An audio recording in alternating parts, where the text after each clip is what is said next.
It's my birthday, and I wanted to share my 4 favorite recipes with you. Now, these recipes are truly my favorite because they are delicious, they're easy to make, they make it on the regular rotation, and my family loves them. Because of our work, I am constantly creating new recipes, and the running joke in our family is, "Oh, this is really great, Mama, but I guess we'll never see this one again." Here are the 4 recipes that I do make over and over again. One pot pasta, pork carnitas, tomato beef, and salt and pepper chicken wings, Ella's recipe. What are your family favorites? Share in the comments below. So one thing I do is make sure I have Italian sausage ready to go in the freezer. I pack them up in 1-pound bags and I flatten them as much as possible. One, so that it's easy to find and to store in the freezer. And because it's thin, it's easy to defrost. And even if it's not completely defrosted, you can start cooking and you're not starting with a whole lump of sausage. You know what I'm talking about, right? Yeah. We're using the Instant Pot today. I'm turning the saute on and adjusting it to more, which is higher heat. And while we're waiting for that to heat up, you'll need a jar of your favorite sauce. So lately we've been enjoying this Campagna, Parmesan, and Romano pasta sauce. And you'll need 1 pound of spaghetti. And our family prefers the spaghetti to any of the other shaped pasta. And so I'm going to show you how to layer that in the pot so that it doesn't like clump up. And a bunch of herbs and spices that you like that will go with the sauce, along with some better than bouillon beef flavor. All right, it's hot. Okay, perfect. If you need to add oil, you can add some olive oil, but I find that the Italian sausage that I get is already quite fatty. So I'm just gonna dump it in there. And it's still slightly frozen, but because I had frozen it flat, it's actually easy to cut through. So you just want to cook the sausage until it's done and fully cook through. So I prefer sausage because it already has a lot of flavor in it, and the texture is way different from beef. I like the texture of the sausage better. And this sausage is a mild sausage, but I also like using sweet sausage, which is essentially just not spicy at all. This is one of my secret weapon meals because my family never complains about this pasta, and they have it every week. It's amazing. Okay, so it took about 4 minutes to get the sausage cooked, and it was still slightly frozen. And now I'm going to add all this extra spices just to make it a little bit tastier. About a teaspoon of onion powder, a teaspoon of garlic powder, a teaspoon of basil, and a teaspoon of oregano. That's it? Well, this just also saves me time from like chopping up an onion or mincing some garlic, and you can absolutely do that. Add it now instead of the spices, and you have to cook that through as well. Okay, so at this point, I'm using that better than beef bouillon, and I like to add it straight to the sausage so that I can just add water afterwards instead of making a broth. So I'm using about a tablespoon of better than beef bouillon. And if you don't have this, what you can do is just use beef broth instead of water. Okay, and turning off the heat. I'm using a pound of spaghetti. And we really like the texture of spaghetti for this recipe instead of the shaped pasta. So in order to layer it so that it doesn't clump up when it cooks, because if you just drop it in, the cooking won't cook each individual noodle or spaghetti. It will clump it up. So I just break it up. And I know some people are horrified, but it doesn't matter. It's all about a tasty meal. And we're going to put it in here like pickup sticks. That makes sense? Oh, let's not forget about the Instant Pot freaking out. Oh yeah, there have been times when I've tried to make pasta or one-pot pasta in the Instant Pot, and yeah, it totally freaks out. It doesn't like it. It gives me a burn signal.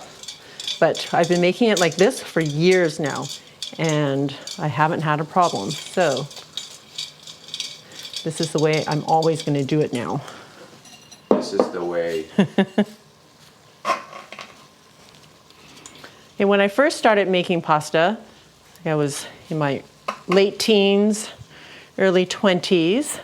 I would do it by following the instructions on the box, which was to boil your pasta and make your sauce on the side. And then when you're done boiling that pasta, you rinse it under cold water, and then you put it on a plate. You drain it, put it on a plate, and you spoon your sauce over top. And what you get is soggy pasta and sauce that slips right off of it. And I tell you, it wasn't the best, but I've learned a lot since. Now, by saying pick up sticks, did I like totally age myself? Do people even play that anymore? I don't. All right, and this is a 6-quart, by the way. So everything fits in the 6-quart. Don't film me trying to open the jar. Do you need some help there? Nope. All right, you're gonna pour your sauce right over top.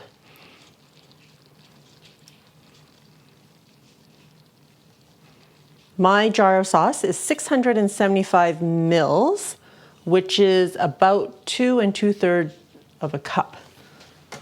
I don't know what that is in ounces. I'm going to use 1 jar of water. I have found that 3 cups of water is too much, so 675 mils is about 2 cups and 2/3 of a cup, and that's the perfect amount. And you also get all the sauce out of the jar. Yeah. Don't waste any of that good stuff.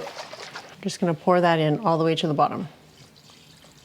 And how come you're pouring it to the side and not just straight on top? I don't want to mess with the tomato sauce I've made on top, or that I've poured on top. So the reason why the tomato sauce is on top is because it's the tomato that burns on the bottom that will stop the Instant Pot from cooking. So it thinks it's burning. Well, it will burn, actually. If you leave it long enough, the tomato will sit to the bottom and burn the bottom. What we want is for all of the liquid to be absorbed into the pasta, and this will help do that. Okay, putting the lid on.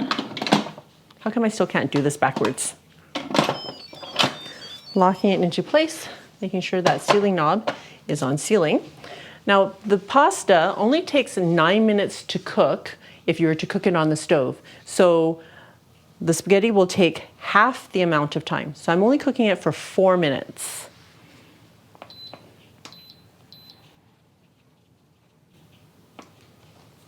What skills? And that's it. We'll see you in a bit. It took about 15 minutes for the pressure to come up, and then 4 minutes to cook, and then I quick released the pressure.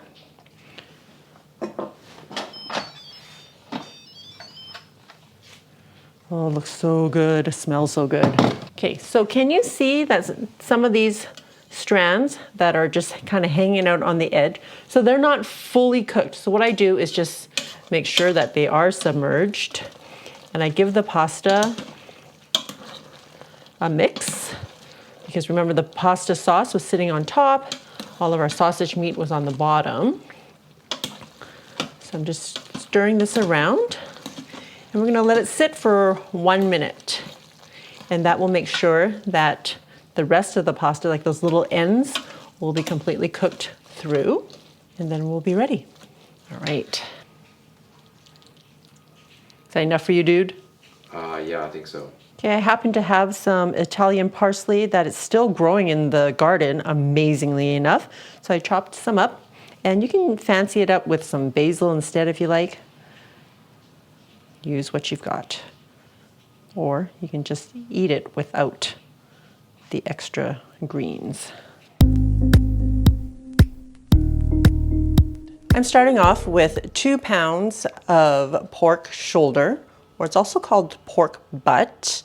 And this is actually a really nice roast. I actually feel bad cutting into it. We're gonna cut the pork shoulder into 1.5 inch chunks. Oh my goodness, look at the marbling in here. Oh, it's beautiful.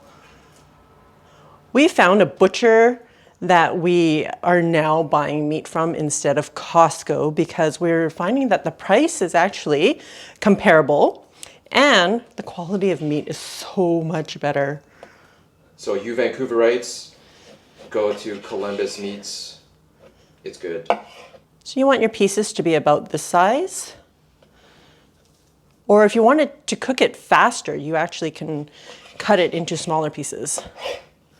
But I'm just used to cutting it into this size. In Vancouver, we just don't have that many Mexican restaurants. And the ones that are here, there's more now, which is great. And they are really good. But you can also make this, well, I've been doing this for quite some time now, making this at home. And the flavors are not super authentic, I don't believe, but it still makes a very delicious meal. The kids love it. It makes it into our regular rotation. And when it's Carnitas night, they're just like, yay, it's so exciting. I have about a tablespoon of kosher salt here, and I'm just going to salt it all before I put it into the pot so that we can get some of it all over. It is a lot of salt, but this is practically your only seasoning. So the original recipe is actually in the first cookbook, and I have even fewer ingredients. And we have loved eating it that way for years. But I thought we would try to bump it up a notch by adding some additional ingredients that I've been seeing in other Carnitas recipes. And, you know, I believe Carnitas is one of those recipes that every family has their own version, or every region has their own version of this. So if you stick with the basic ingredients, I think you're still going to come out with a really, really tasty Carnitas. I used to make this on the stovetop, and it used to take hours, like 3-4 hours to make. But now with the electric pressure cooker, it only takes like half an hour to 45 minutes of pressure cook time. So it really cuts the time to make this by at least half, if not more. The original recipe is just salt, garlic, and a bay leaf with some water, and that's it. But today we're going to add some oregano. So about a teaspoon of oregano.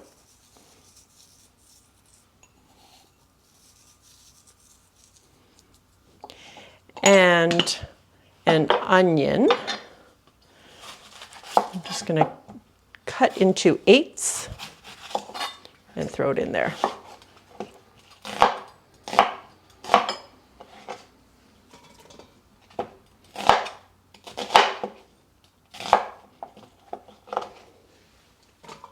One bay leaf, and I'm going to say 4 to 5 cloves of garlic that I'm just going to smash.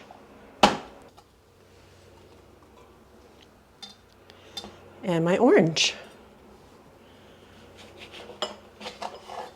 So I'm going to juice it first. Oh, look at that. I picked great oranges. You are an awesome orange picker. At the supermarket. We want about half a cup of liquid, so see if we can get half a cup of orange juice here.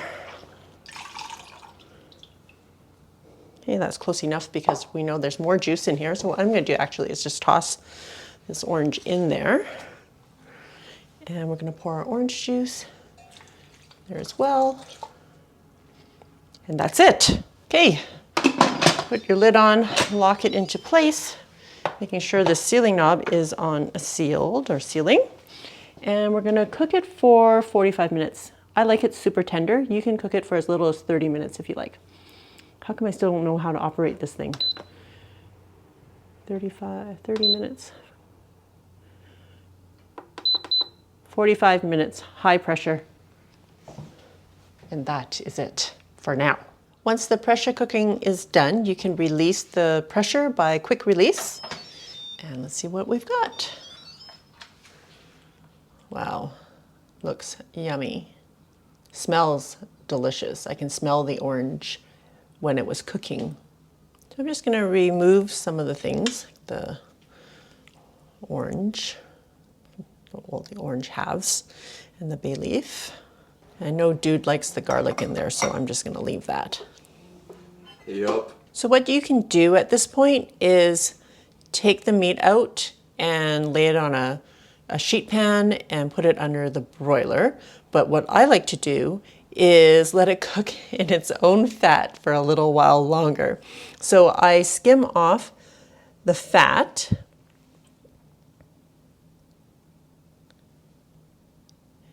and I put it into a Dutch oven, only because I find with a frying pan even, it splatters so much. So this keeps the splatter down a little bit.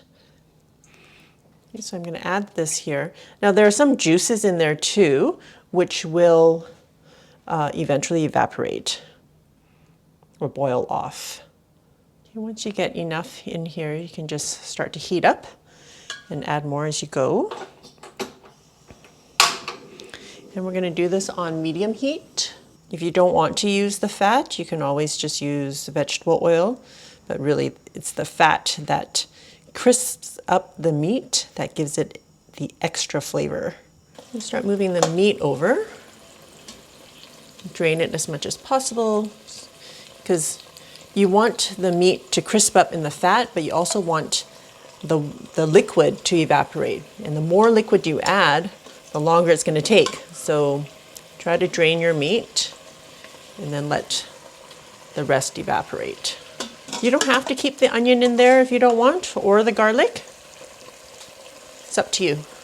Okay, so we're going to wait for all of this liquid to evaporate, and you will start to hear the sizzling of the meat once it starts to crisp up.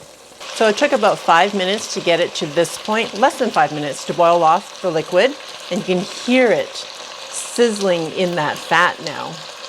That's where you're going to get all the extra flavor from. I left them on a little bit too long, got sidetracked. So at this point you want to start mushing up the meat a little bit and just let it keep cooking for another minute or two. To get the caramelization off from the bottom, just add a little bit of liquid.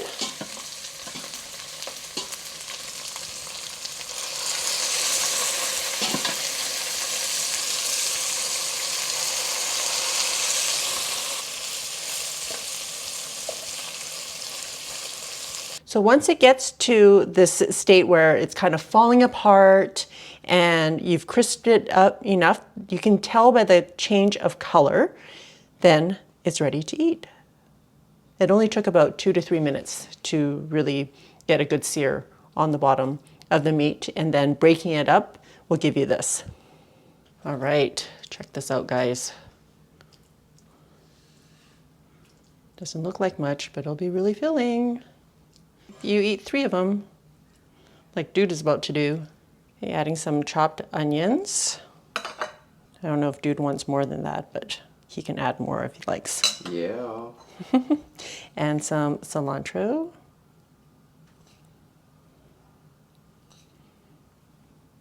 And remember, guys, if you don't like cilantro or you don't like raw onions, don't add it. Just add what you like to eat. And I'll let Dude squeeze a lime on top. Okay, I am starting off with 2 medium-sized onions. I'm just going to slice up.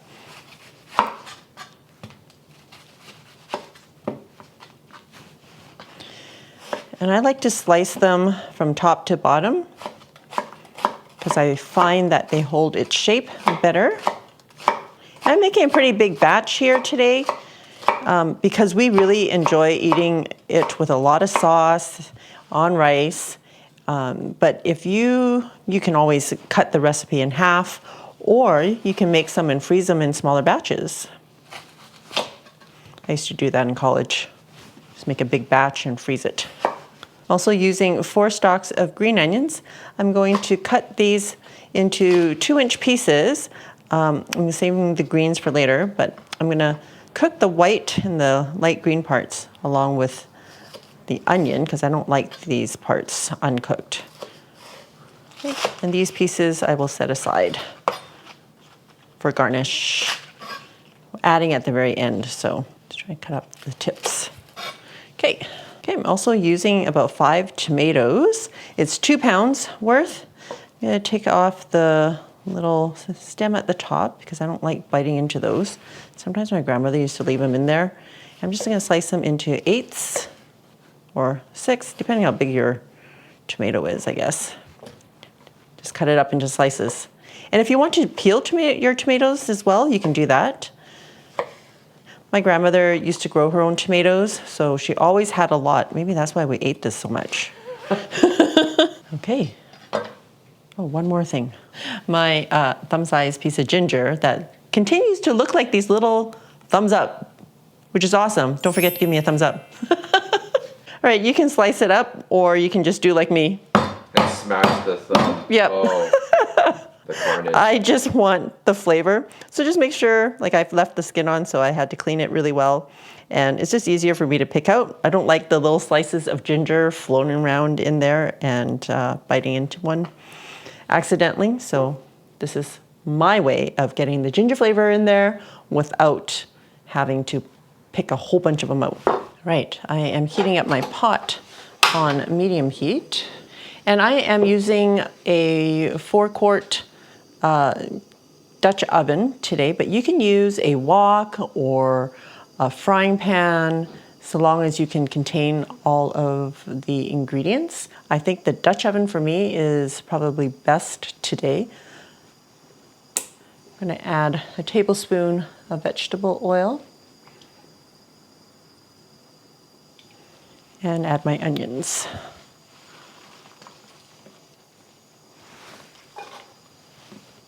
Again, I was impatient.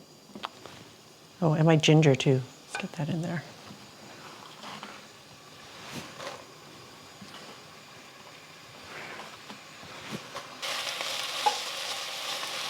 I'm going to cook this for about 2 to 3 minutes, just until the onions are softened.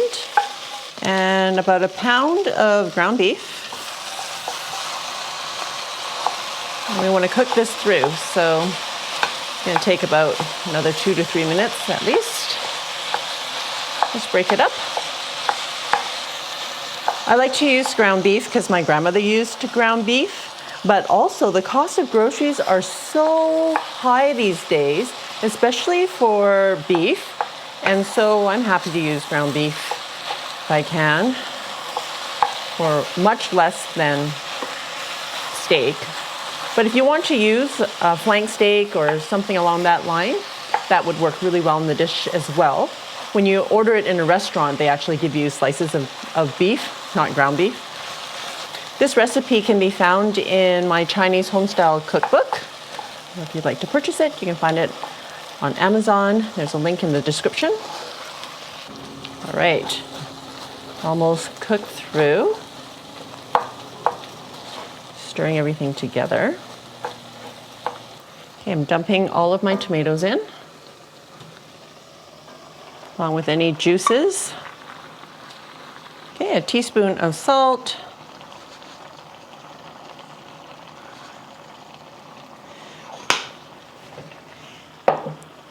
I have a tablespoon of brown sugar. You can use regular sugar, and 3 tablespoons of ketchup.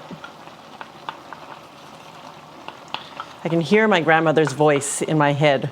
She tells me to add a little bit of this, a little bit of that, but she never gave me any measurements. So, and I've also enhanced her recipe to include some other things that she might not have included. A tablespoon of oyster sauce, 3 tablespoons of soy sauce, just regular soy sauce.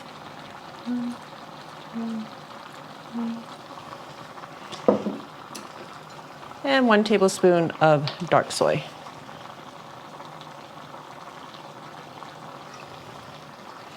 Right, give that a stir. Oh, it smells so good, you guys. So we're going to cover this and let it simmer. Turn down the heat. Let it simmer for about 20 minutes. Just until the tomatoes are softened, and the tomatoes will create its own juices or release its own juices in here, and everything will come together. It'll be delicious.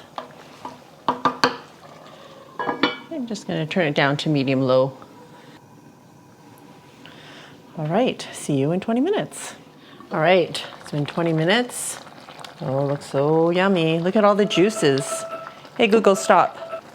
Okay, we're gonna thicken up the sauce. And you don't have to. My grandmother never thickened up the sauce. But if you'd like to, I have a tablespoon of cornstarch. We'll add a tablespoon of water. And remember that it has to be cool water or room temperature water. Otherwise, the sauce will not, or the cornstarch won't dissolve. It will be all lumpy. And you don't want that.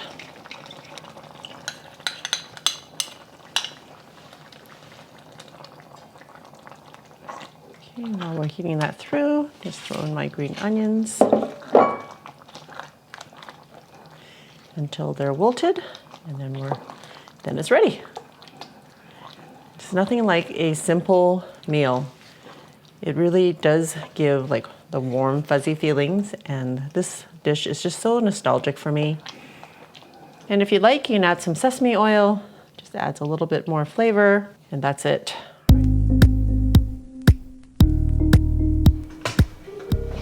Hey everyone, I'm Flo, Duties Behind the Camera, and we're all about simple food, simple faith. Yeah, you're probably wondering why I'm in crutches. I was playing pickleball earlier this week and I heard a pop in my calf and I went down, and it turns out that I have torn my calf muscle. So I am thankful that it is not worse, but I am praying for quick healing and that I'll be back to normal soon. So I'm supposed to stay off my legs, and I have a guest appearance today. My daughter Ella is going to take over. Say hi to Ella. Hi everyone, I'm happy to be helping my mom out today, and today we're going to be making one of my favorites, my mom's salt and pepper chicken wings. I love my mom's recipe, but today I'll be making some changes that I think will make it even better. So right now I'm going to take a couple sheets of paper towel and I'm just going to pat the chicken wings dry. So I'm just gonna... So now I have my chicken wings that have been patted dry so that they become more crispy when they're in the oven. And I'm going to add 1.5 teaspoons of peppercorn, which I'm going to grind up. Okay, so I like it like this, and I'm going to put that into the chicken wings. And then you are going to add 1 tablespoon or 3 teaspoons of kosher salt.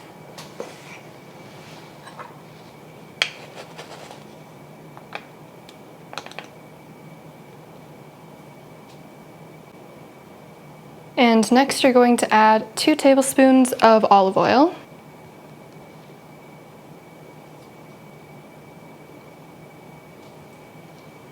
And lastly, to make this a little bit different, because I love garlic so much, I'm going to add some garlic powder. I would have added real garlic, but putting that in the oven under a broiler would burn it. So we're going to add 1 teaspoon of garlic powder.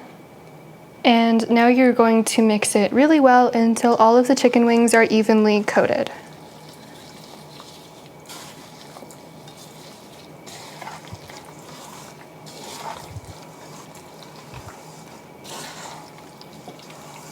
The chicken wings are now evenly coated, and I'm going to put them down on a baking sheet that I've already lined with foil and sprayed down with oil.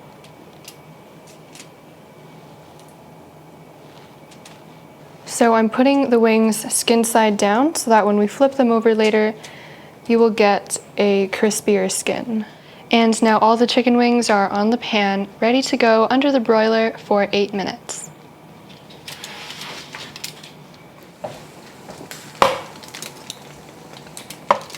Oh, they look good. Yeah. And now I'm going to start flipping all of them over so that the skin is facing up.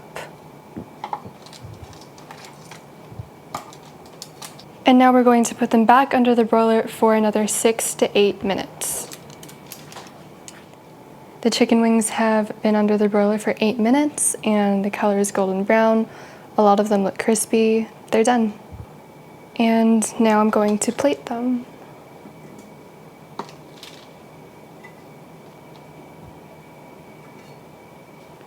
And now I'm going to season it with some pepper.